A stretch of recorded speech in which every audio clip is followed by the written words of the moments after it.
अस्सलाम वालेकुम। अच्छा, आज हम लोग स्टार्ट करेंगे चैप्टर नंबर 5, जो कि कल मैंने उसका लास्ट लेक्चर के अंदर थोड़ा सा आप लोगों को बैकग्राउंड भी बताया था। बहुत अच्छा मज़े का चैप्टर है, छोटा चैप्टर और मज़े का इंपॉर्टेंट चैप्टर है। ठीक है, तो सबसे पहले हम लोग बात करेंगे कि ये चैप्टर के अंदर ग्रेविटेशन से रिलेटेड, ग्रेविटी से रिलेटेड उसका थोड़ी बहुत नो-हाउ आप लोगों को होगी कि ग्रेविटेशन क्या चीज़ होती है, तो हम उसके बारे में इसको पढ़ेंगे। सबसे पहले बात करेंगे एक बैकग्राउंड के बारे में कि ग्रेविटेशन का कंसेप्ट कहाँ से आया। हंसी आती है, बहुत से लोगों को पता होता है इस कॉन्सेप्ट का कि न्यूटन ने ग्रेविटी को डिस्कवर किया था और न्यूटन ने इसका कंसेप्ट दिया था ग्रेविटी का। वो एक कह लें कि स्टोरी बनी हुई है, ठीक है कहीं किसी हद तक, लेकिन उसमें बहुत सारी मिस्ट्रीज भी हैं। मैं उसको थोड़ा सा क्लियर करता हूँ कि एक्चुअली वजह क्या थी, न्यूटन कहाँ बैठा हुआ था और किस तरीके से क्या चीज़ उसने इन्वेंट की।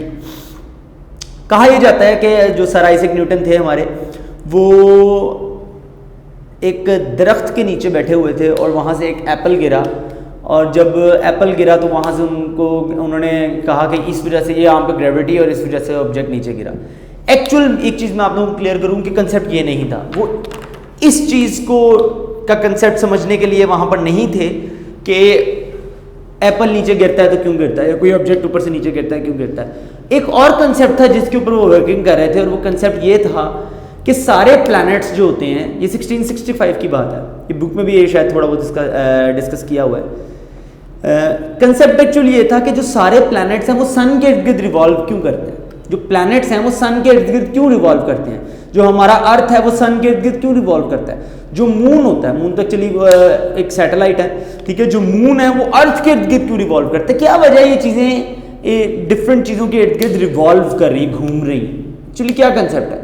तो वो उस कंसेप्ट को समझने के लिए वहां पर बैठे हुए थे। तो इस कंसेप्ट को सोचते सोचते वहां से कह लो कि एक ऑब्जेक्ट, एक एप्पल दरख्त से गिरा, नीचे गिरा और उनका सर पे लगा। अब सर पे लगा कि नहीं लगा ये किसी को नहीं पता, एक मिस्ट्री है, लेकिन जैसे कि ये चीज़ है कि एप्पल गिरा, तो वहां से उनके जहन में एक कॉन्सेप्ट आया कि कोई चीज़ ऊपर से नीचे, जो एप्पल है वो ऊपर से नीचे क्यों आ रहा है, ज़मीन की तरफ क्यों अट्रैक्ट हो रहा है। तो वहां से उन्होंने ग्रेविटी का कंसेप्ट निकाला कि ऊपर से नीचे गिरा तो कोई ना कोई यहाँ पर फोर्स है, कोई ना कोई एक ऐसी चीज़ है जो इस एप्पल को या किसी ऑब्जेक्ट को, जब भी कोई हम ऑब्जेक्ट ऊपर से नीचे छोड़ते हैं तो वो नीचे गिरती है, तो कोई ना कोई एक ऐसी फोर्स है जो इन चीज़ों को अपनी तरफ क्या कर रही है, अट्रैक्ट कर रही है। ठीक है, तो वहां से उन्होंने ग्रेविटेशन का कंसेप्ट निकाला और वहीं से उन्होंने अपनी वो वाली मिस्ट्री भी सॉल्व की कि क्यों जितने भी प्लैनेट्स हैं वो एक दूसरे के ये सन के इर्द गिर्द रिवॉल्व कर रहे हैं। वो क्यों रिवॉल्व कर रहे हैं, ग्रेविटी का कॉन्सेप्ट है, वो मैं अब डिटेल में इस चैप्टर के अंदर आप लोगों को डिस्कस करूंगा। ठीक है, तो सबसे पहले बात ये आती है कि लॉ ऑफ ग्रेविटेशन क्या था, जो उन्होंने लॉ दिया था वो लॉ ऑफ ग्रेविटेशन क्या था। वो लॉ ये था कि इस दुनिया के अंदर हर एक चीज दूसरी चीज को अट्रैक्ट कर रही है, हर एक चीज दूसरी चीज को अट्रैक्ट कर रही है। ठीक है, मैं यहां पर खड़ा हूं ना, मुझे जमीन अट्रैक्ट कर रही है, ये कैमरा यहाँ पर टेबल पे है, ये इस कैमरा को नीचे जमीन की तरफ अट्रैक्ट हो रहा है, ठीक है ना। इवन मैं इस कैमरा को अट्रैक्ट कर रहा हूँ और कैमरा मुझे अट्रैक्ट कर रहा है, मैं एग्जांपल दे दूँ, लेकिन ये हमें फील नहीं हो रहा। मैं कैमरे को अट्रैक्ट जरूर कर रहा हूँ, लेकिन ये हमें फील नहीं हो रहा। क्यों नहीं फील हो रहा, ये बात सुनने वाली। बच्चे कहते हैं कि सर अगर ये, मैं फॉर एग्जांपल देता हूँ कि यहाँ पर एक ये मार्कर पड़ा हुआ है, मैं कहता हूँ मैं मार्कर को अट्रैक्ट कर रहा हूँ, बच्चे कहते हैं कोई नहीं अट्रैक्ट कर रहे, नजर तो नहीं आ रहा, अट्रैक्शन नजर ही नहीं आ रही। ये क्यों नजर नहीं आती, हमें फील क्यों नहीं होती, हमें इस वजह से फील नहीं होती क्योंकि ये अट्रैक्शन बहुत कम है, ये अट्रैक्शन बहुत कम है। जिस जगह पर अट्रैक्शन ज्यादा होती है ना, वहां पर अट्रैक्शन होती भी ऑब्जर्व होती है, फील होती है। जैसा कि अर्थ हमें हर चीज को अपनी तरफ अट्रैक्ट करता है। ये मार्कर है, इस मार्कर को ऊपर से नीचे फेंकता हूं तो ये मार्कर नीचे गिर जाएगा, नजर आएगा, ये हमें फील होगा कि ये अर्थ की तरफ अट्रैक्ट हो रहा है। ये क्यों ऐसा है, ये क्या वजह है कि अर्थ हर चीज को अपनी तरफ अट्रैक्ट कर रहा है, लेकिन ये बाकी ऑब्जेक्ट्स को हम अपनी तरफ अट्रैक्ट जरूर कर रहे हैं, लेकिन हमें फील नहीं हो रहा। क्या एक्चुअली इसके पीछे कंसेप्ट है, तो वो मैं आप लोगों को बताता हूं। कंसेप्ट एक्चुअली ये है कि फोर्स जो होती है ना, फोर्स ऑफ ग्रेविटी जो होती है वो मैस के डायरेक्टली प्रोपोर्शनल होती है। मैं आपको एग्जांपल देता हूं, एक ये ऑब्जेक्ट है और एक ये ऑब्जेक्ट है, ये m1 है और ये m2 है, ठीक है, और ये इनके सेंटर्स के दरमियान में मैं डिस्टेंस ले लेता हूं कि इनके जो सेंटर्स हैं इनके दरमियान में डिस्टेंस है। ठीक है। अब ये मैंने जैसे बताया, इस दुनिया में हर चीज एक दूसरे को अट्रैक्ट कर रही है। ये इसको अपनी तरफ अट्रैक्ट कर रहा होगा, ये इसको अपनी तरफ अट्रैक्ट कर रहा होगा फोर्स ऑफ ग्रेविटी के साथ। ठीक है, तो ये देखो मैंने लिखा भी है, every body in a universe, universe के अंदर हर चीज दूसरी बॉडी को क्या कर रही होती है, अट्रैक्ट कर रही होती है। यूनिवर्स के अंदर हर एक बॉडी दूसरी बॉडी को अपनी तरफ क्या कर रही होती है, अट्रैक्ट कर रही होती है। यानी कि ये वाला ऑब्जेक्ट इसको अट्रैक्ट कर रहा होगा, ये वाला ऑब्जेक्ट इसको अट्रैक्ट कर रहा होगा। तो यहां से हम लोगों को एक चीज क्लियर होती है कि force is directly proportional to mass. एक बात याद रखनी है, force is directly proportional to mass. जितना बड़ा ऑब्जेक्ट होगा, जितना मैस या हैवी ऑब्जेक्ट होगा, जितना ऑब्जेक्ट का मैस ज्यादा होगा, वो उतनी फोर्स से दूसरी चीज को क्या करेगा, अट्रैक्ट करेगा। वो उतनी फोर्स से दूसरी चीज को क्या करेगा, अट्रैक्ट करेगा। यानी कि force is directly proportional to mass. Force किसके डायरेक्टली प्रोपोर्शनल होता है, मैस के डायरेक्टली प्रोपोर्शनल होता है। अगर हम इन दोनों को कंबाइन कर लें तो वो बन जाता है F is directly proportional to m1 m2।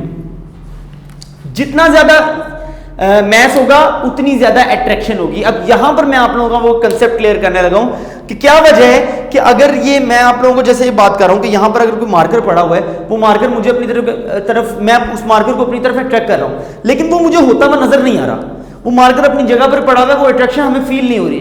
लेकिन हाँ, अगर मैं इस मार्कर को छोड़ूं तो मार्कर जमीन की तरफ अट्रैक्ट जरूर होगा। वजह क्या है, वजह क्या है? वजह ये है कि अगर इस मार्कर और अर्थ को कंसिडर करें ना, तो अर्थ का मैस बहुत ज्यादा है, अर्थ का मैस बहुत ज्यादा है और इस मार्कर का मैस बहुत कम है। तो अर्थ का मैस इतना ज्यादा है, इतना ज्यादा है कि उसमें फिर मैंने अभी बताया फोर्स और मैस डायरेक्टली प्रोपोर्शनल होते हैं। यानी कि एक बढ़ती है तो दूसरी भी बढ़ती है। तो अर्थ का मैस इतना ज्यादा है, अर्थ का मैस इतना ज्यादा है कि ये मार्कर को फौरन अपनी तरफ अट्रैक्ट कर लेता है।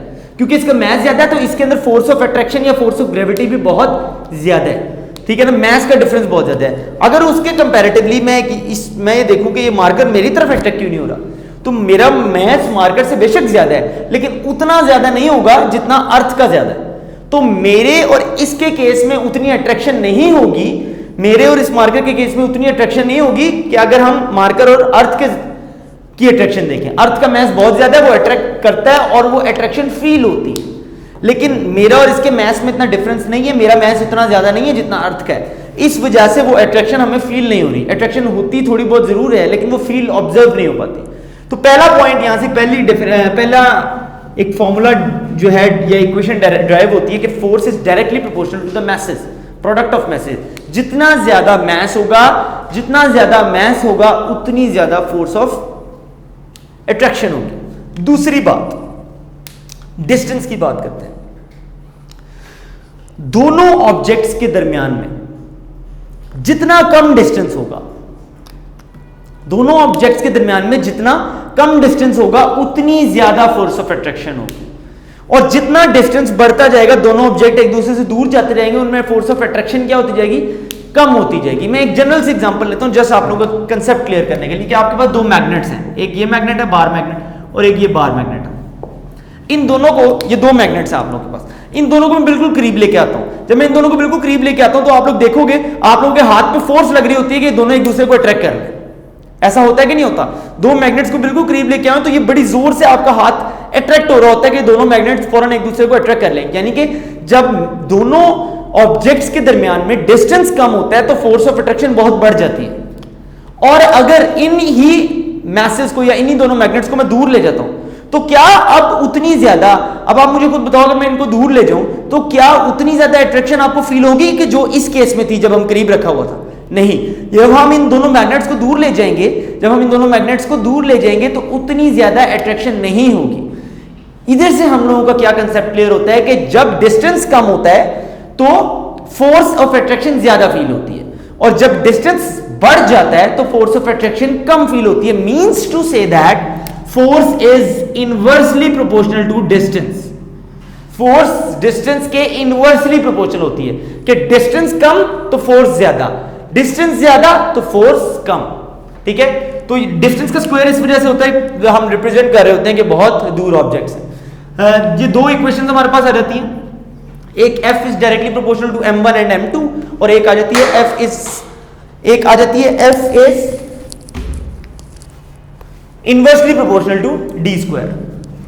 अब ये डिस्टेंस याद रखना कहां से होता है, सेंटर से सेंटर तक का डिस्टेंस होता है। अब इन दोनों इक्वेशंस को हम क्या कर लेते हैं, कंबाइन कर लेते हैं। इन दोनों इक्वेशंस को हम लोग कंबाइन कर लेते हैं। जब हम इन दोनों इक्वेशंस को कंबाइन करेंगे, कंबाइनिंग 1 and 2, जब हम इन दोनों इक्वेशंस को कंबाइन करेंगे वो क्या बनेगा, directly proportional to m1 m2 and inversely proportional to d का स्क्वायर। हम लोगों को पता है, हम लोगों ने डिटेल में पता है कि प्रोपोर्शनैलिटी का जब साइन खत्म होता है तो दो चीजें लगती हैं,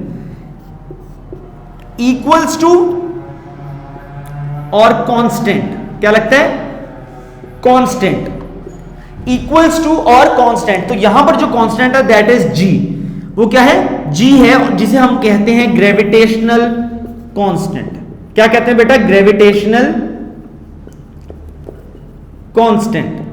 और इसकी वैल्यू आप लोगों ने याद रखनी है, ये इसकी वैल्यू कहां से ड्राइव होती है आप लोग आगे लेवल पर जाकर पढ़ोगे, लेकिन आप लोगों ने याद रखनी है, न्यूमेरिकल्स के अंदर बहुत ज्यादा यूज होती है। 6.673 into 10 raised to power minus 11 newton metre square पर केजी स्क्वायर, बहुत ज्यादा एमसीक्यूज के अंदर आती है।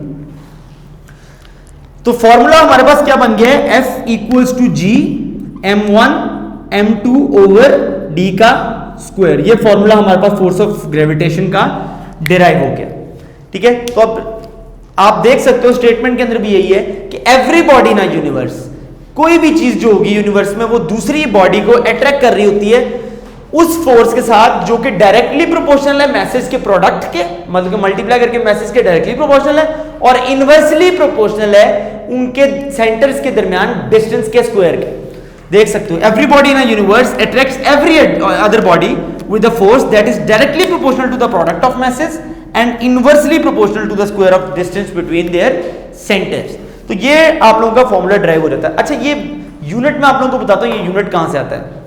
ये g को हम एक साइड पे रहने देते हैं, बाकी सारी चीजों को इक्वल के दूसरी साइड पे ले आते हैं। ये क्या बन जाएगा, g equals to f multiply by d square divided by m1 m2। फोर्स का यूनिट क्या होता है, न्यूटन। डिस्टेंस का यूनिट क्या होता है, मीटर, क्योंकि डिस्टेंस का स्क्वायर है तो क्या हो जाएगा, मीटर स्क्वायर बन जाएगा। और मैस का यूनिट क्या होता है, केजी। फिर मैस, दूसरे मैस का यूनिट क्या होगा, केजी। तो ये क्या बन जाएगा, न्यूटन मीटर स्क्वायर पर केजी स्क्वायर। तो देखो यही लिखा हुआ, न्यूटन मीटर स्क्वायर पर केजी स्क्वायर। अब लास्ट चीज जो इस टॉपिक के अंदर आती है वो आती है एक इनका रिलेशन, वो आता है इनका एक रिलेशन के, ये बहुत इंपॉर्टेंट शॉर्ट क्वेश्चन में भी अक्सर आता होता है कि what is the relationship between law of gravitation and Newton third law of motion.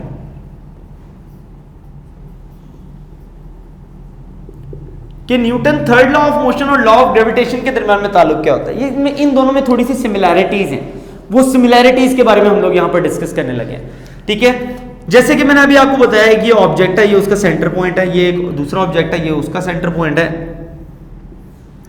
ठीक है, ये ऑब्जेक्ट मैंने आपको बताया इसके ऊपर फोर्स लगा रहा होगा और ये ऑब्जेक्ट इसके ऊपर फोर्स लगा रहा होगा। ये ऑब्जेक्ट इसके ऊपर फोर्स लगा रहा होगा अट्रैक्ट करने के लिए, ये ऑब्जेक्ट इसके ऊपर फोर्स लगा रहा होगा अट्रैक्ट करने के लिए।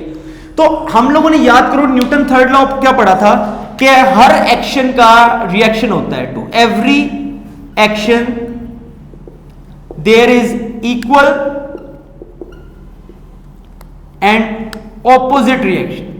हर एक्शन का इक्वल और ऑपोजिट रिएक्शन होता है। तो आप देख लो, अगर ये ऑब्जेक्ट इस ऑब्जेक्ट के ऊपर एक्शन लगा रहा है, इसको अट्रैक्ट करने की कोशिश कर रहा है, तो ये ऑब्जेक्ट इसके ऊपर इन रिटर्न ऑपोजिट में रिएक्शन भी लगा रहा है।